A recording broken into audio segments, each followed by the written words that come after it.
Bonjour, donc aujourd'hui le boulot va être simple. Donc sur la dernière vidéo on a réparé l'échangeur RR, on a testé qu'il fonctionnait, donc bon notamment avec un thermomètre, hein, je ne l'ai pas montré sur la vidéo, mais pour s'assurer.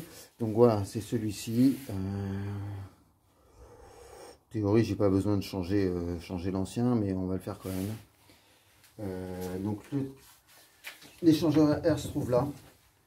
Donc comme je l'expliquais la dernière fois, donc le turbo est ici, là, juste là, à cet endroit-là. L'air arrive par la boîte à air, puis par ce tuyau-là, il rentre dans le turbo, il est renvoyé dans ce tube qui mène directement au durite que je montrais la dernière fois, qui rentre dans l'échangeur RR, donc ici, qui vient se positionner là, donc on va enlever la traverse, qui ressort là et qui renvoie l'air dans le carburateur. Alors pour le changer, c'est simple, pour 10 minutes. On a 5 vis à enlever ici. Une.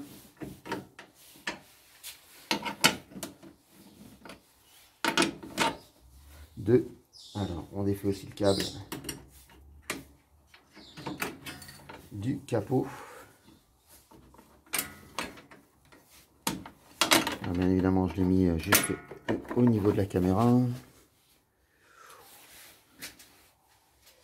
Et ensuite, on va défaire les 5 vis tranquillement et sereinement.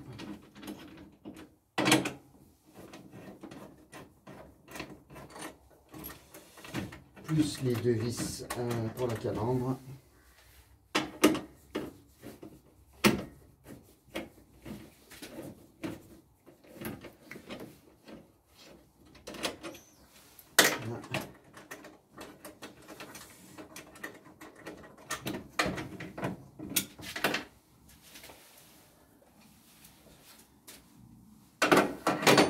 Ici, qui nous servent à tenir la petite calandre. Je rappelle, calandre avec 4 barrettes sur les phases 2, donc sur les turbos, le haut de la barrette est peinte. Sur les phases 1, on avait juste elle était en plastique, on peint sur toute la longueur. Allez, je crois qu'il m'en reste plus que 2.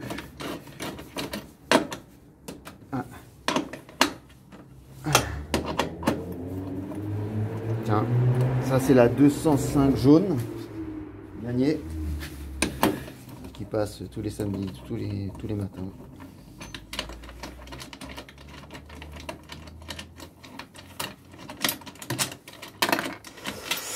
Ça j'aurais pu le faire un peu avant, histoire qu'on gagne un peu de temps. Et on enlève cette durite de liquide de refroidissement ici. Voilà. Et on enlève doucement pour être sûr qu'on n'emmène rien, qu'on n'a rien oublié. Donc on voit que là il y a un petit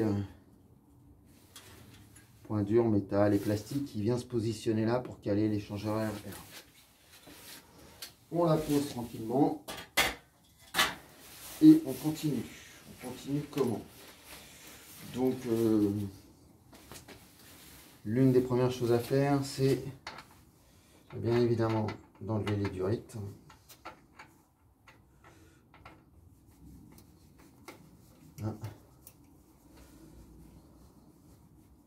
Donc on va desserrer tout ça.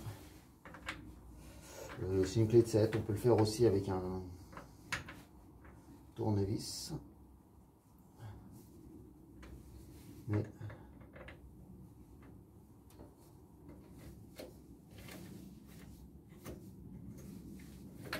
là, hop. Là.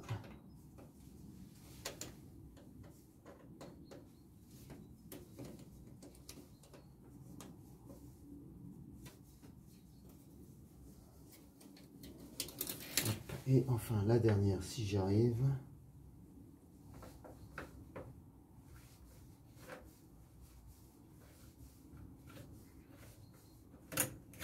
Voilà. On essaie de reculer un chouïa.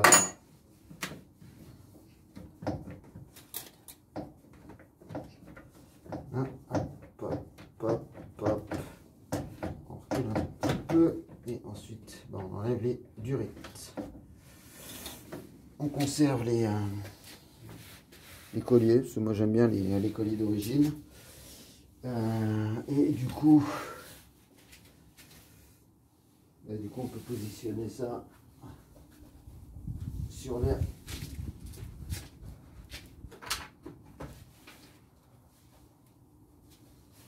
l'échangeur qu'on positionnera tout à l'heure.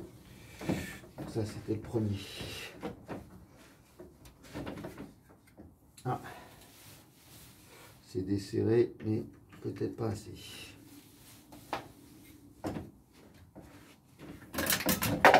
Bon, il n'y aura pas plus bas.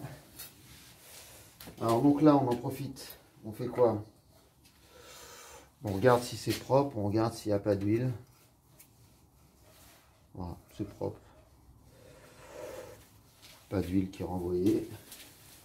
Plutôt nickel. Ensuite, on a quoi à faire? Alors, sur l'échangeur de la Fuego Turbo, il y a un petit ventilateur ici. Donc, moi, j'ai mis un clips rapide pour le défaire. Hop. Je vais vous montrer. Il est là. Ici. Bon, on ne le voit pas, je pense. Du coup, on enlève ce petit clips. Et ensuite, en théorie, on n'a plus qu'à sortir l'ensemble. Alors, le plus chiant à enlever, c'est le ventilateur. Je vais peut-être vous passer le truc, mais tout seul, c'est un peu la galère. Voire beaucoup la galère. Fais gaffe à ne pas emmener la durite. Donc on voit les deux picots. Alors il y a des modèles où il y a une vis de purge. S'il y a un peu d'huile au fond, je sais pas. Ah, c'est pas très bon signe s'il y a de l'huile au fond du l'échangeur air, mais bon, du coup ça permet de le vider. Et maintenant on va faire quoi? On va désolidariser le moteur de ventilateur de l'échangeur. Alors on fait comment? On appuie sur celui-là assez fort et hop. Voilà. Aïe merde, voilà, non. Voilà. Et hop, voilà. Donc on enlève ça. Hop. Et maintenant, normalement, le bordel, il va partir. Enfin, on espère. Alors c'est juste qu'avec une main, c'est franchement un peu casse-pompe.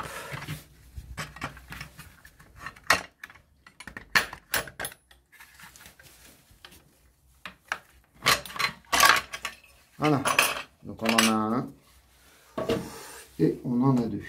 Alors on fait quoi? Hop, on va remettre. Donc toujours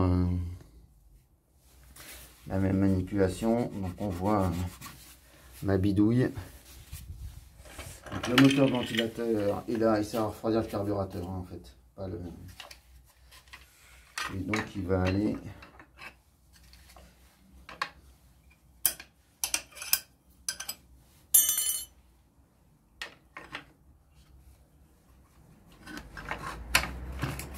comme ça, comme ça. Ensuite, une fois qu'on a emboîté, il nous reste quoi?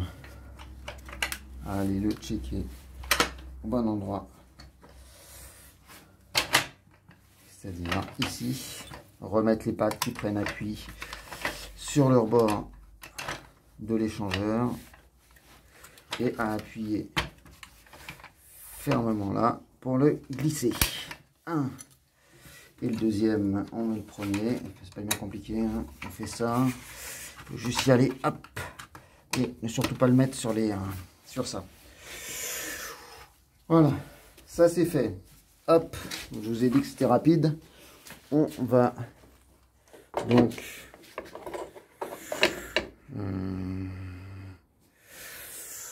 donc là aller repositionner. On voit bien les deux trous en dessous, là où il faut mettre les deux pattes que je vous ai montré tout à l'heure. Donc il faut bien le positionner là. Je pense qu'il avait été mal positionné. Et pourquoi il était abîmé? Ben, il était tombé sur la poulie. D'ailleurs, c'est pas la poulie de pompe à eau. Enfin, bon, bref. C'est pas bien important tout ça. Mais il était tombé dessus. Vous voyez la poulie en métal là. Ben, forcément, il n'a pas apprécié. Alors, on le repositionne. Comme dirait l'autre. À sa place. à quelque chose de raisonnable. On soulève ça, plus ça va au-dessus. Tranquillement, sereinement. On rebranche tout de suite le câble, ça nous évitera d'oublier. Et ensuite, on vérifie qu'on a bien positionné là où il doit être. C'est-à-dire, ok.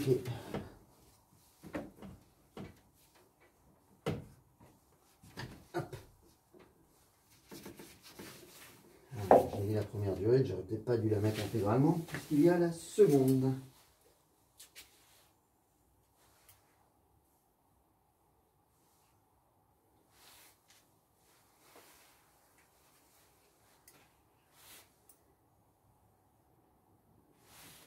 Alors,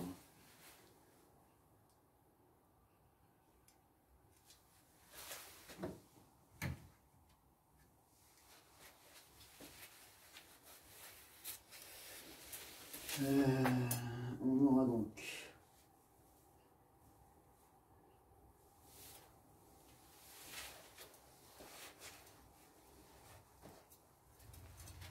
celle-ci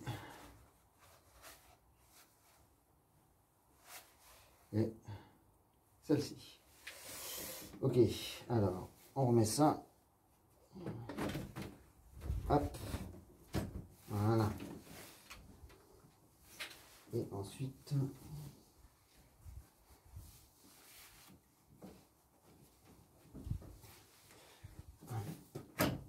et voilà.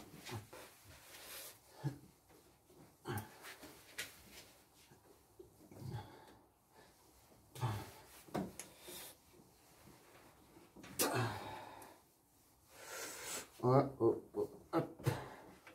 Allez. Positionner.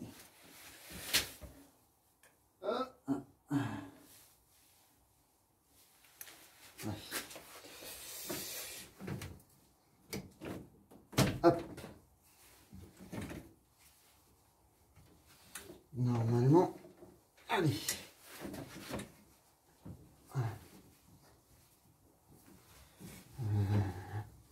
Oui. Ça a l'air pas mal. Voilà. Et ensuite ici. Ouais, j'aurais peut-être dû. Mais bon, j'aurais dû, mais j'ai pas fait. Alors, qu'est-ce qu'on fait ensuite? On récupère la clé de 7. Tout bêtement.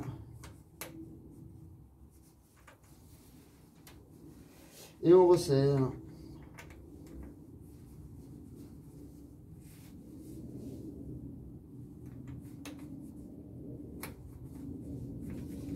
Ok.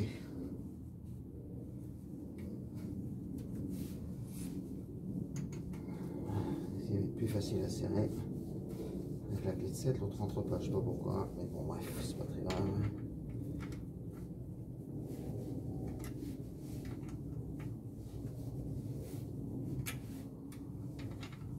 Hop. Hop. Hop. Et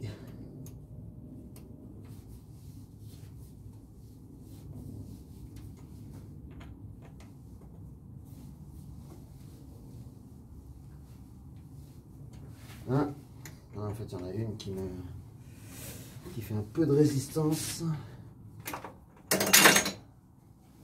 Voire deux.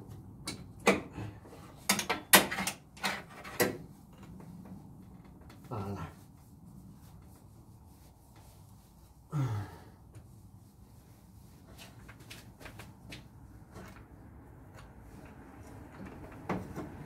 Hop.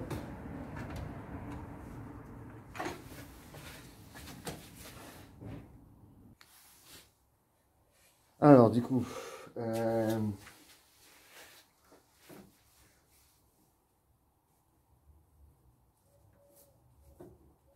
voilà, on vérifie tout ceci bien serré, on repositionne bien évidemment doucement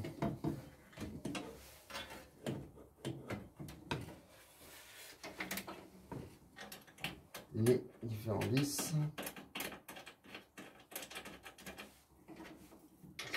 Ouais. C'est ça. Normalement.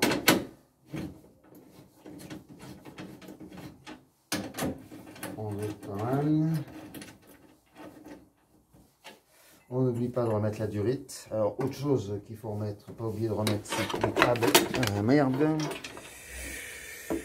C'est ce satané câble.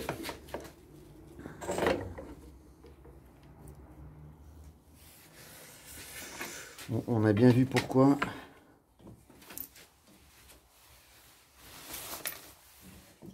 Parce que... alors là, il y a un... il est là, voilà, il va bien être positionné sur le ordinateur. Donc là, ici,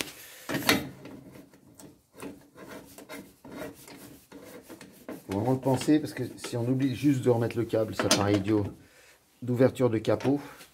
Imaginons qu'on se dise j'ai fini, tout va bien, la vie est belle, et puis on ferme le capot, et là la vie est moins belle. Voir, c'est le drame.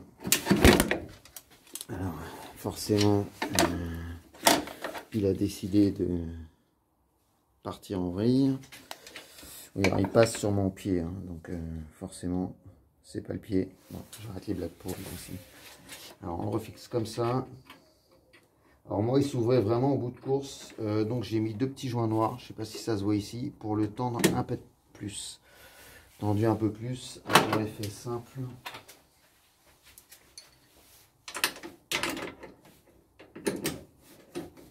Alors je pensais que la vidéo, vous voyez, comme quoi on se dit changer un échangeur R, c'est 5 minutes. En fait, c'est un petit peu plus. Hop. Merde, pas la peine de serrer comme un ours, ni de faire des conneries pour arrondir les...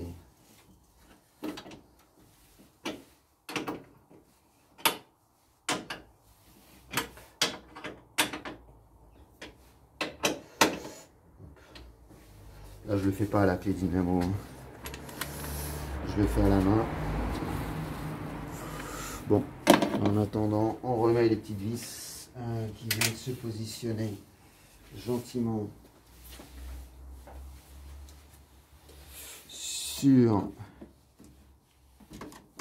sur la jolie calandre de Fuego.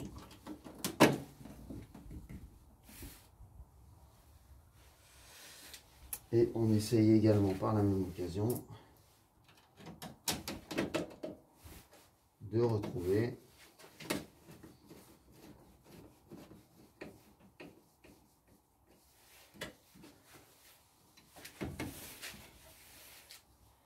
la vis que j'ai perdue. Il ne peut pas être bien loin, elle ne serait pas sous la caméra. Bon, enfin, vous avez compris le système, il ne me reste plus qu'une vis à trouver. Je vais vous passer des écrous là. Un déboulon, pardon. Ouais, bon. Ok, celui qui vient ici. Bon, il a dû glisser. Voilà, c'est changé.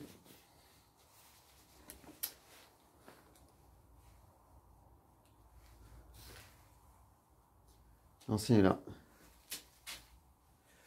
Et le nouveau est positionné sur la calandre. Bonne journée.